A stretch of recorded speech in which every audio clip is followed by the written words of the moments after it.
கொஞ்சம் நிதானமா இருந்திருக்கலாம். ஏன் இவ இப்படி பண்ணானே எனக்கு புரியல. கண்மணி இப்படி வீட்டை விட்டு போனது பெரிய தப்பு காவேரி. உண்மைதான் சிவகாமி, அவளுக்காக நான் உங்ககிட்ட மன்னிப்பு கேட்டுக்கிறேன். அவ பண்ண தப்புக்கு நீ என்னடி பண்ணுவ? ஏய், அவளை எப்படியாவது எங்க வீட்டுக்கு வர வச்சாகணும். 2 பேரையும் மறுபடியும் ஒண்ணு சேர்த்தாகணும். அதுக்கு என்ன பண்ணணுமோ நம்ம உடனே பண்ணணும். நான் அவகிட்ட பேசுறேன். வீட்டை விட்டு வெளியே வந்திருக்க கூடாதுதான். அதுக்காக நான் உங்ககிட்ட மன்னிப்பு கேட்டுக்கிறேன். தயவு செஞ்சு எங்களையும் எங்க பொண்ணையும் மன்னிச்சிருங்க. எதுக்கு தப்பு பண்ணது இவரு? சம்மந்தம் இல்லாம நீ எதுக்குமா முட்டாள் மாதிரி இவர்கிட்ட மன்னிப்பு கேக்குற? இவ்வளவு நாளா இவரோட குடும்பத்துல நான் ஒருத்தி முட்டாளா இருந்தது போதாதா?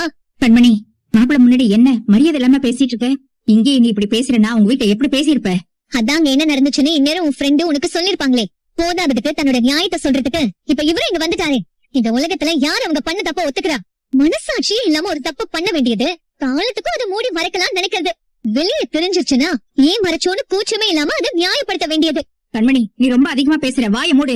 வாய மூடிட்டே இருந்தா சாகுற வரைக்கும் ஏமாலியாதாம இருக்கணும். இனிமே யாரையும் நம்பி நான் பேச வந்தவரை போய் இப்படி துரத்தி அமிச்சிட்டியே. மாப்பிள்ள பாவண்டி. நல்லா பேசுறீங்க 2 பேரும். ஏன் நிலைமை உங்களுக்கு ஏற்பட்டிருந்தா அப்ப இப்படி எல்லாம் பேச மாட்டீங்க. நீ பண்றது சரியில்லை கண்மணி. அவர் பண்ணது சரியா? என்னோட க்ளோஸ் ஃப்ரெண்ட லவ் பண்ணிருக்காரு, அதை என்கிட்ட மறைச்சிருக்காரு.